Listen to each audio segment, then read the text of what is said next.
Assalamualaikum warahmatullahi wabarakatuh. Puji syukur atas kehadiran Allah Subhanahu wa Ta'ala, atas limpahan rahmat dan karunia-Nya kita masih dapat melaksanakan pemaparan materi pada hari ini. Yang terhormat Ibu Ernani, SPD MPD selaku dosen pengampu mata kuliah teori dan apresiasi prosa fiksi. Baiklah, pada kesempatan kali ini saya akan memaparkan materi mengenai analisis aspek kepribadian dalam novel Pelabuhan Terakhir karya Roida.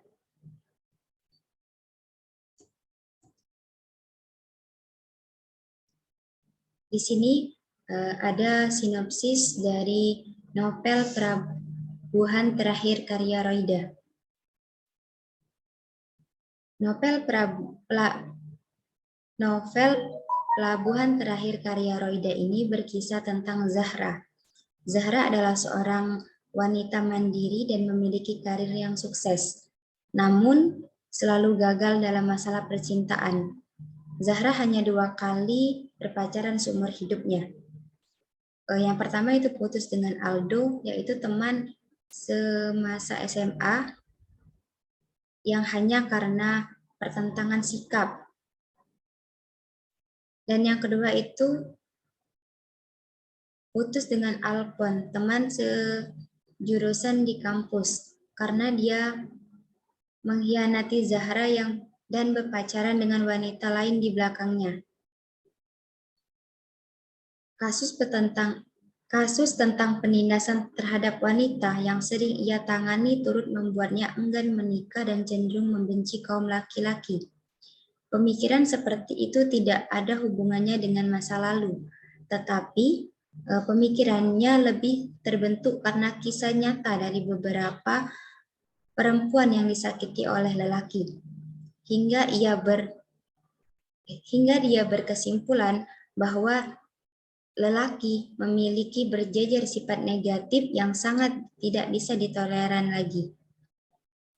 Zahra yang terlahir sebagai anak tunggal dalam keluarga malah membuat dirinya semakin tertekan. Akhirnya, ia pun dijodohkan oleh sang ayah dengan seorang pria. Sang ayah yang sudah ingin menimbang cucu dan khawatir dengan usia anaknya tersebut, akhirnya memilihkan jodoh untuknya. Nama Purnomo alias Ipung pun mencuat ke permukaan. Sudah hampir 2 minggu nama Ipung diproklamasikan sang ayah. Ditambah pula tingkat jenuh yang mulai datang dari pekerjaan sekarang semakin membuat pikirannya kian kacau. Sudah 6 bulan belakangan ini Zahra mulai merasa tak betah dengan tugasnya di kantor. Rasa muak terhadap penderitaan kaum perempuan di mana Zahra dan lembaganya tidak bisa berbuat lebih banyak lagi untuk mereka, sehingga membuat Zahra ingin hengkang saja. Zahra memutuskan mulai melirik dunia pekerjaan baru. Ia mendapatkan tawaran pekerjaan masih urusan sosial. Ia diajak bergabung di pendampingan suku Kubu Jambi. Kisah cinta Zahra pun semakin berwarna ketika ia bekerja di Jambi. Setelah nama Ipung diproklamasikan sang ayah, kini muncul nama Sultan, lelaki gagah dan bertanggung jawab yang mampu membuatnya kembali ingat kepada Tuhan dan agama. Sudah lama ia tak pernah ingat kewajibannya sebagai seorang muslim. Waktu kecil ia telah dididik untuk sholat oleh ibunya. Namun beranjak remaja sholatnya kian bolong, hingga menghilang sampai saat ini. Apalagi sejak ditimpa masalah cinta. Ada juga Laman Senjo, anak sang kepala suku yang lugu dan polos. 2 lelaki ini pun berhasil menumbuhkan kembali citra positif laki-laki di mata Zahra dan mampu menggugah kembali nurani perempuannya. Sementara ketika sang ibu berbaring sakit, Ipung pun tak segan memperlihatkan kepedulian dan perhatian kepada ibunya. Nah, kejadian itu pun semakin membuat hati Zahra bimbang. Di antara 3 pilihan, karena merasa bersalah kepada ibu, di antara 3 pilihan, karena merasa bersalah kepada ibunya, Zahra pun harus mengambil keputusan untuk segera menikah. Ipung yang baru bertemu dengannya di rumah sakit kian lama membuat Zahra salut dengan sifat Ipung yang peduli dan perhatian kepada keluarganya. Sultan yang telah mengingatkannya kepada Tuhan dan agama pun membuatnya mulai merasakan sesuatu terhadap Sultan dan Laman Sanjo, anak sang kepala suku yang lugu dan polos, yang pernah dekat dengannya. Di antara 3 lelaki ini membuat Zahra bimbang. Zahra berpikir kalau ia menikah dengan Laman Senjo, apa kata ibunya nanti? Karena latar belakangnya yang hidup di suku Kubu. Dan Zahra pun tidak bisa menerima latar belakang Laman Senjo yang hidup di sana. Lalu ia beranikan diri untuk menyatakan rasanya kepada Sultan. Zahra akan memilih salah satu dari mereka dan menikah dengan pilihannya tersebut. Nah, dari sinopsis novel Pelabuhan Terakhir karya Roida ini,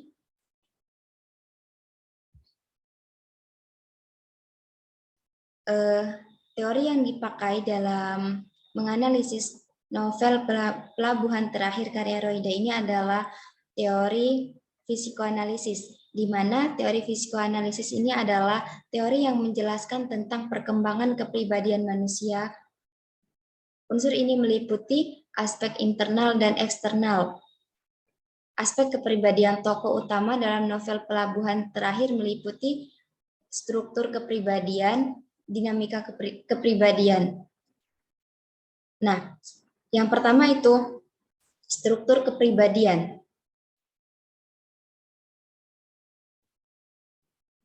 Di dalam novel Pelabuhan Terakhir karya Roida, struktur kepribadian yang pertama itu DAS L atau ID adalah kepribadian yang asli yang dibawa sejak lahir. Contoh ID adalah insting, impuls, dan keinginan yang beroperasi di daerah tidak sadar. Nah, yang pertama itu refleks atau reaksi otomatis.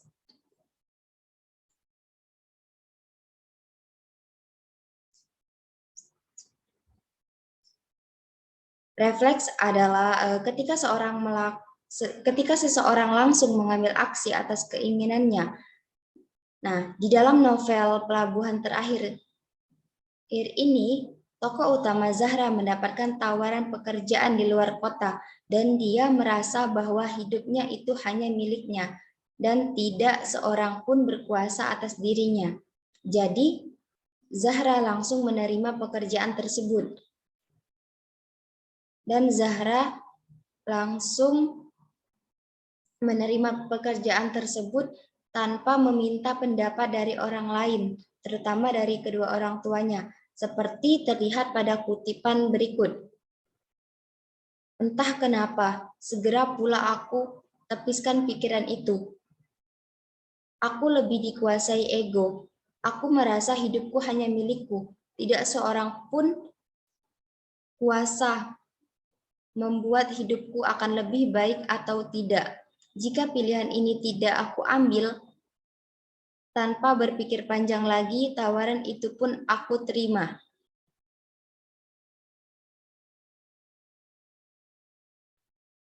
Yang kedua itu proses primer, di mana proses primer ini adalah di dalam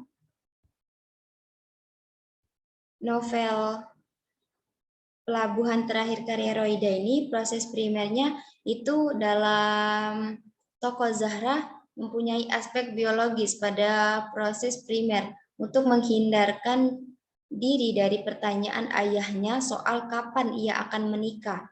Hal ini terlihat dalam kutipan berikut.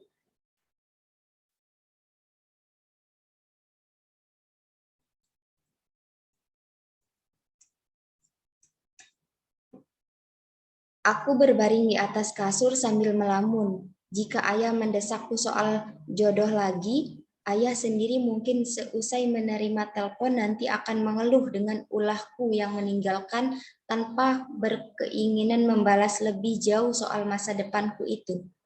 Entahlah, apakah aku harus jujur pada beliau tentang perasaan dan pikiranku soal pernikahan. Karena kalau aku terbuka, beliau pasti sangat terkejut dan mengomeliku lantaran memiliki pemikiran kontroversial berbeda dengan para perempuan pada umumnya. Nah, jadi di sini tokoh Zahra ini berasumsi bahwa saat dia duduk dan dia berpikir bahwa ayahnya akan memarahinya saat dia meninggalkan percakapan dengan ayahnya begitu saja saat ayahnya sedang menerima telepon. Yang kedua itu ego. Ego ini adalah aspek psikologis, di mana ego adalah yang berperan untuk memilih keinginan mana yang hendak direspon sesuai dengan urutan prioritas dan kapan waktunya. Ego sesungguhnya bekerja untuk memuaskan ID karena ego tidak memiliki energi sendiri. Nah, di dalam novel Pelabuhan terakhir dijelaskan bahwa tokoh Zahra selalu menghindar dan punya banyak cara untuk menghindari pertanyaan dari ayahnya yang menanyakan kapan Zahra menikah. Hal ini terdapat pada kutipan novel yang berbunyi, selama ini tuntutan ayah akan pernikahanku masih bisa aku hadapi dengan memberi jawaban-jawaban menghindar.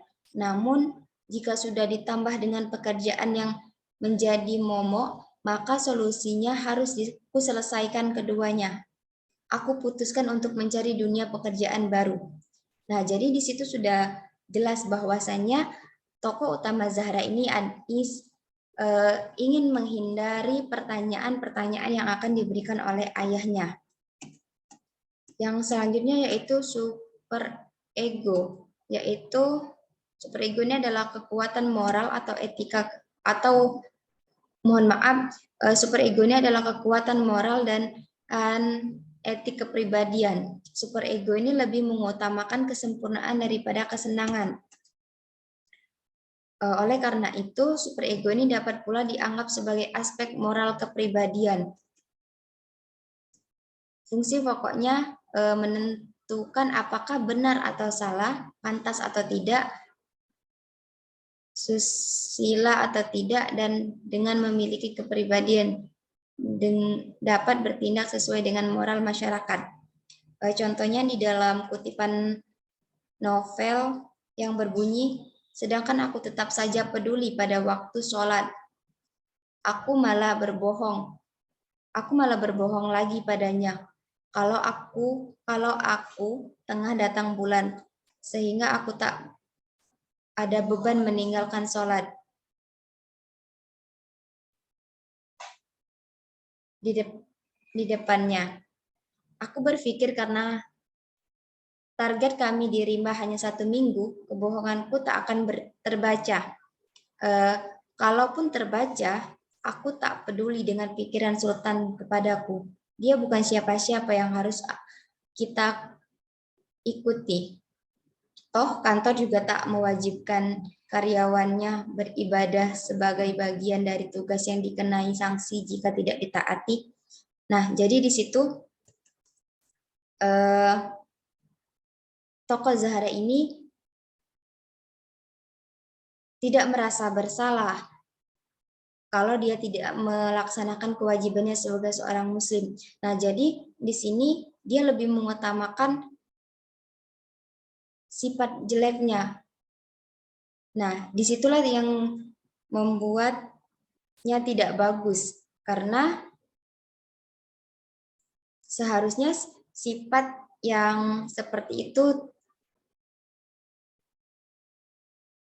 di dalam kehidupan kita sehari-hari lebih baiknya dihindari. Selanjutnya itu dinamika kepribadian.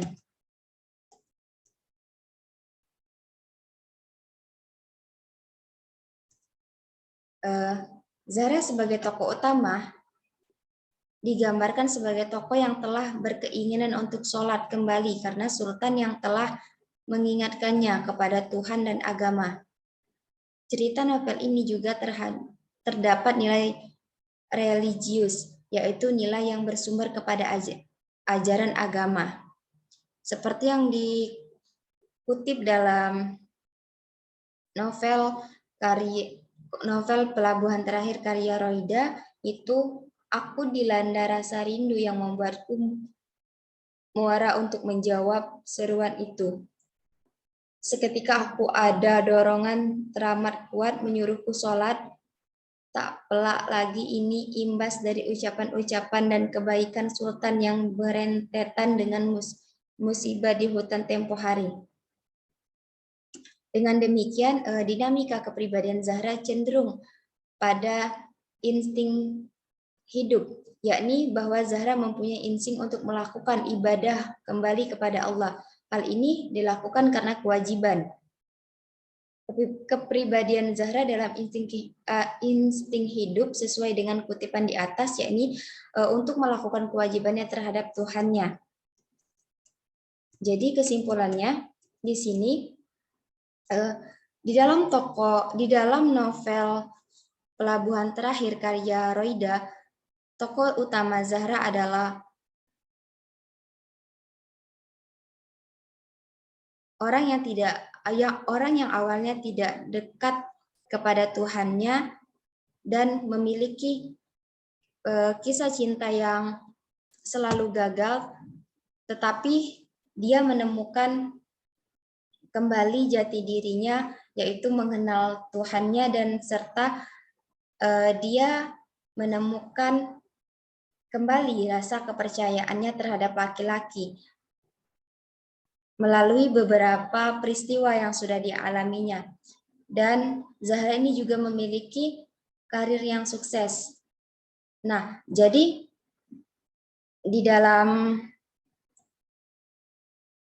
jadi karakter yang dimiliki oleh tokoh Zahra ini orangnya mandiri dan memiliki karir yang sukses. Mungkin itu saja yang dapat saya sampaikan. Kalau ada kata-kata saya yang salah, saya mohon maaf. Akhirul kalam, wassalamualaikum warahmatullahi wabarakatuh.